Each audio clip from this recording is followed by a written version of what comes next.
Terus mari kita lanjutkan lagi membahas tentang kepemimpinan bersama Profesor Dr. Bagus Takwin, Dekan Fakultas Psikologi Universitas Indonesia. Tema kali ini adalah tentang aspek dan faktor kepemimpinan. Untuk memahami aspek dan faktor kepemimpinan yang perlu berangkat dari pemahaman. Kita perlu berangkat dari pemahaman bahwa kepemimpinan selalu berada dalam konteks. Terlekat erat di dalam interaksi manusia dalam usaha mencapai tujuan tertentu. Kita perlu mengurai hal-hal yang ada di situ. Manusia, baik sebagai pemimpin maupun pengikut, adalah unsur yang pasti ada di sana. Lalu interaksi antar manusia yang didasari oleh struktur kelompok dalam konteks lebih luas masyarakat atau negara, sumber daya non-manusia termasuk pengetahuan teoritis, metodis, dan teknik pemanfaatan serta pembudidayaannya, kondisi alam tempat kelompok tumbuh, juga interaksi antara manusia, sumber daya, dan kondisi alam, serta tujuan bersama yang ingin dicapai. Kita dapat menurunkan aspek-aspek kepemimpinan dan konteksnya mencakup aspek psikologis, sosiologis, kultural, politis, historis, geografis, teknis, dan ekonomis. Saya akan menguraikan aspek psikologis lebih banyak ketimbang aspek lainnya, mengingat kompetensi saya terbatas pada bidang psikologi. Aspek-aspek lainnya hanya akan saya singgung sedikit meskipun tetap ikut dipertimbangkan dalam pembahasan saya tentang kepemimpinan. Aspek psikologis membawa kita pada faktor manusia dan interaksi manusia. Pemahaman terhadap aspek psikologis dan faktor-faktornya membutuhkan bantuan dari psikologi sebagai ilmu yang mempelajari tingkah laku dalam interaksi manusia. Pengenalan terhadap manusia menjadi sangat penting dalam pemahaman tentang kepemimpinan. Perilaku pemimpin dan pengikutnya didasari oleh faktor kepribadian yang mendasari kecenderungan seseorang mencakup motivasi, dikaitkan dengan motif, trait, sifat, temperamen, belief, kepercayaan, gaya kognitif, dan bakat.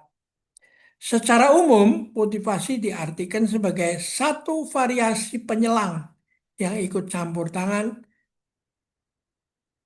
yang digunakan untuk menimbulkan faktor-faktor tertentu di dalam organisme yang membangkitkan, mengelola, mempertahankan, dan menyatukan tingkah laku menuju satu sasaran.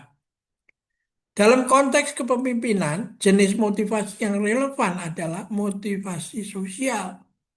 Konsep motivasi sosial yang selama ini sering digunakan dalam konteks politik adalah konsep motivasi dari Deci McClellan ya 1951. Ia menjelaskan bahwa motivasi dalam bentuk tiga jenis: kebutuhan prestasi, kebutuhan afiliasi, dan kebutuhan kekuasaan, power. Ketiga kebutuhan itu ada pada setiap orang, tetapi dengan derajat dan komposisi yang berbeda-beda. Trait, sifat adalah struktur neuropsikis yang memiliki kapasitas untuk merajut berbagai stimulus yang setara secara fungsional serta memulai dan memandu tampilnya bentuk-bentuk tingkah laku adaptif dan ekspresif. Struktur neuropsikis itu membentuk kecenderungan seseorang untuk berespon secara sama terhadap stimulus yang berbeda.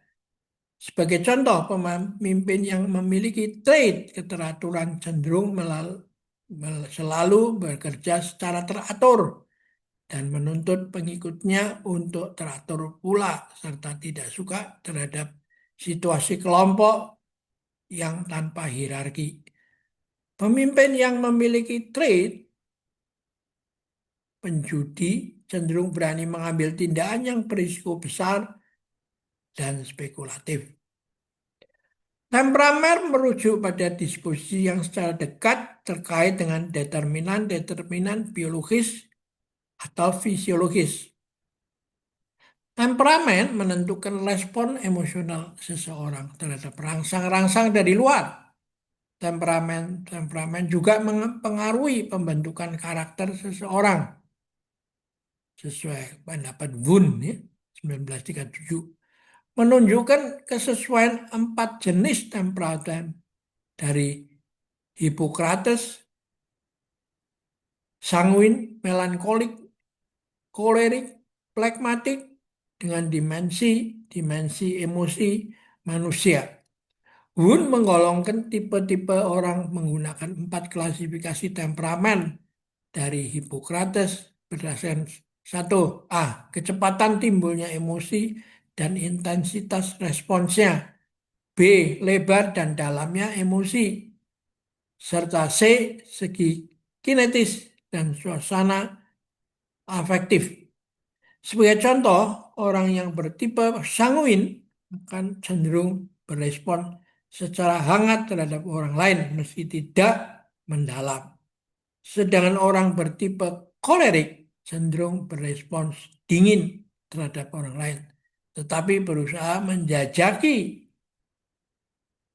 setiap orang yang dikenalnya secara mendalam dan cepat mengambil tindakan yang diperlukan.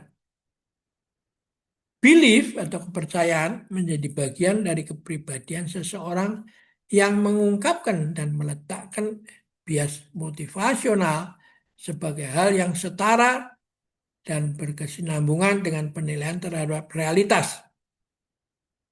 Seseorang akan menggunakan kepercayaannya dalam menilai sesuatu dan cenderung lebih mengikuti apa yang dipercayanya, meski fakta mengindikasikan hal yang berbeda. Bias-bias dari tindakannya berdasarkan kepercayaan, meski disadari dianggap sebagai sebagai hal yang setara dengan fakta. Bahkan tak jarang dianggap lebih benar dari fakta. Ada keyakinan bahwa kepercayaan akan membawanya pada hasil yang lebih baik daripada yang tidak mengikuti apa yang dipercayainya. Meskipun terbentuknya kepercayaan sangat dipengaruhi oleh pengalaman, tetapi pada akhirnya kepercayaan melampaui pengalaman, melampaui fakta empiris.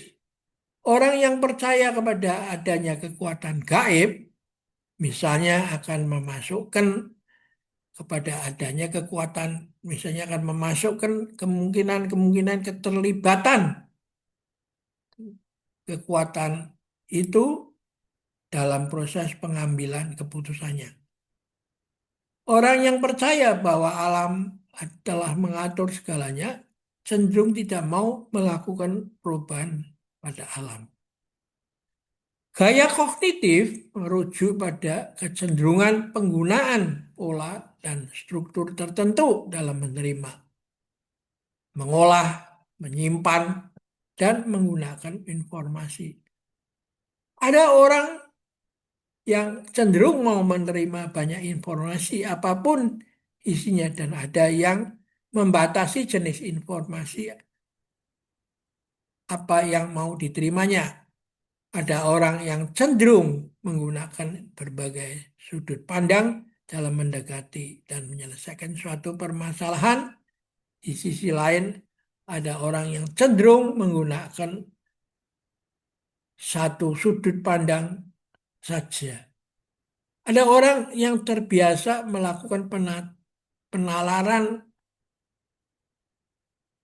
sistemik, berusaha memahami suatu permasalahan secara komprehensif dari berbagai sisi sebelum memutuskan Dan ada orang yang memutuskan hanya berdasarkan satu sisi pemahaman.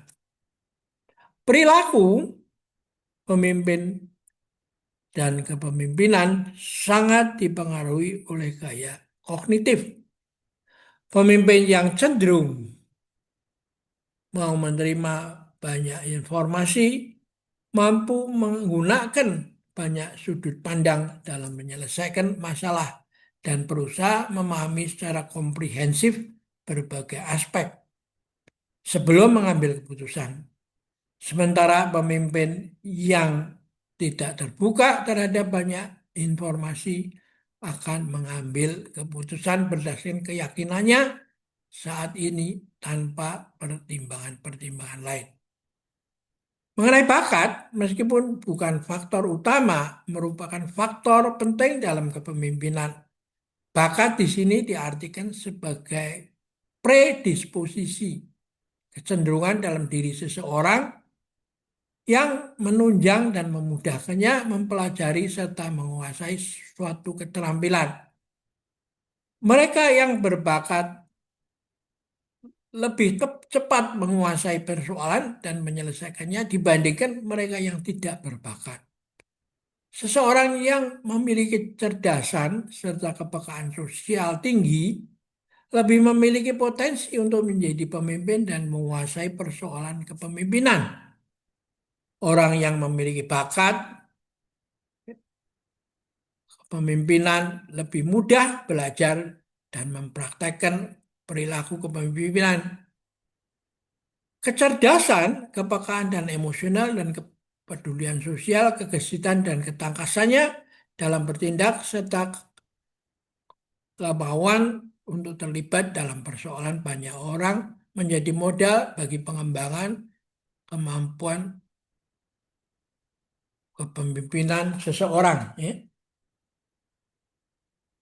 Faktor-faktor kepribadian membentuk karakter kepemimpinan serta menentukan pola dan gaya kepemimpinan seseorang. Berpadu pada faktor pengetahuan dan kemampuan yang kemudian dikembangkan menjadi keterampilan, kemampuan dengan derajat keahlian tertentu, faktor kepribadian, dan faktor kualitas psikologis dari kepemimpinan. Faktor kepribadian, pengetahuan, kemampuan dan keterampilan menjadi dasar bagi interaksi seseorang manusia dengan manusia lain. Sebagai contoh, orang dengan motif kebutuhan prestasi akan senang dengan persaingan dan selalu ingin mendapatkan hasil yang lebih baik. Sedangkan orang yang memiliki kebutuhan kekuasaan akan selalu ingin mempengaruhi dengan menguasai orang lain. Dengan kemampuan yang tinggi, seorang yang memiliki kebutuhan berprestasi dapat mencapai prestasi tinggi. Sedangkan orang yang punya kebutuhan kekuasaan akan menjadi penguasa yang mampu mempertahankan dan mengembangkan kekuasaannya. Setelah memahami aspek psikologis, pemahaman terhadap aspek sosiologis, kultural, politis, historis, geografis, teknis, dan ekonomis menjadi syarat berikutnya bagi pemahaman tentang kepemimpinan. Di dalam konteks yang meliputi semua aspek itu, kepemimpinan lahir, berkembang, dan memberi pengaruh. Perilaku kepemimpinan tertentu yang menghasilkan perbaikan dalam suatu masyarakat bisa jadi tidak memberikan manfaat di masyarakat lain. Kondisi politik tertentu, misalnya kondisi kritis, akan menjadikan tindakan kepemimpinan yang tegas dan otoriter berguna bagi penyelesaian banyak masalah. Sementara dalam kondisi yang stabil, tindakan itu malah menyebabkan stagnasi masyarakat. Dalam kondisi geografis seperti di kebanyakan wilayah Asia, kepemimpinan yang mementingkan harmoni dengan alam tanpa melakukan perubahan lingkungan fisik menjadi hal yang baik. Sementara di Eropa yang memiliki musim dingin, kepemimpinan semacam itu tidak menghasilkan perbaikan kondisi masyarakat. Aspek berikutnya adalah aspek kultural, menentukan apakah suatu tindakan kepemimpinan dinilai baik atau buruk.